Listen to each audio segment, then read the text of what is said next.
प्राथमिकी दर्ज कराई गई है। सारण के डीएम के निर्देश पर एफआईआर दर्ज हुई है, जिसमें आरजेडी नेता भोला यादव का चुनाव के दौरान रोहिणी आचार्य के साथ घूमने को अवैध बताया गया है। डीएम ने सीओ के जरिए आचार संहिता के उल्लंघन का मामला दर्ज कराया है, जिसमें भोला यादव ने कल अपनी मौजूदगी को जायज बताया था और कहा था कि उनको निर्वाचन आयोग से अनुमति थी, लेकिन डीएम ने यह साफ किया है कि भोला यादव बाहरी जिले के थे, लिहाजा उनका चुनाव के दौरान घूमना अवैध था और ऐसे में भोला यादव पर एफआईआर दर्ज कराई गई है।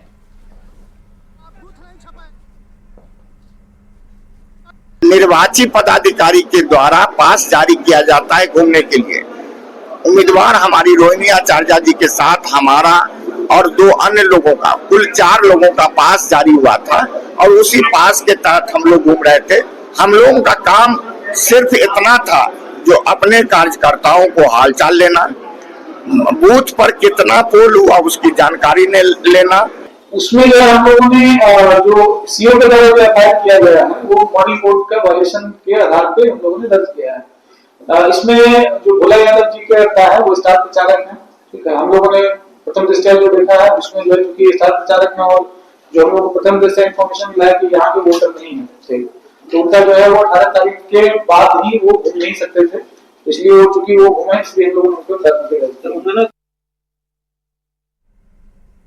तो आरजेडी के स्टार प्रचारक भोला यादव पर अब छपरा में प्राथमिकी दर्ज कराई गई है और इस पर अब बिहार की सियासत जो है वो बेहद गर्म हो गई। आरजेडी और कांग्रेस ने इस पर सवाल उठाया है, तो बीजेपी और जेडीयू का कहना है कि आरजेडी की पोल खुल गई है। अभी तक जो वीडियो सामने आया है वो तो दिख रहा है स्पष्ट रूप से कि हमारे उम्मीदवार रोहिणी आचार्य जी को किस तरह गाली दी जा रही है और भोला बाबू को परमिशन प्रशासन ने दिया है घूमने का। अब ये सब सत्ता सरकार के इशारे पर प्रशासन काम कर रही है।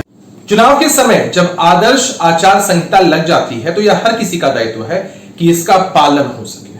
हर दल के लोगों को इसका ख्याल रखना चाहिए, लेकिन राष्ट्रीय जनता दल के लोगों की आदत है इसका उल्लंघन करने की, और जब पकड़े जाते हैं, तथ्य इनके खिलाफ आते हैं, तो तरह तरह की ये बातें बनाते हैं। सारण से जो मसला निकलकर सामने आया है और जो मुकदमा हुआ है उसमें तथ्य है, तभी जाकर मुकदमा हुआ होगा। रोहिणी के खिलाफ विभिन्न धाराओं में मामला दर्ज किया गया है। इतना ही नहीं, राजद नेता भोला यादव किस हैसियत से बूथ पर गए थे और कल तो वो गाल बजा के सही साबित कर रहे थे, पर बिहार में एनडीए की सरकार है, यानी कानून का राज, सजा तो भोला जी को भी भुगतना पड़ेगा।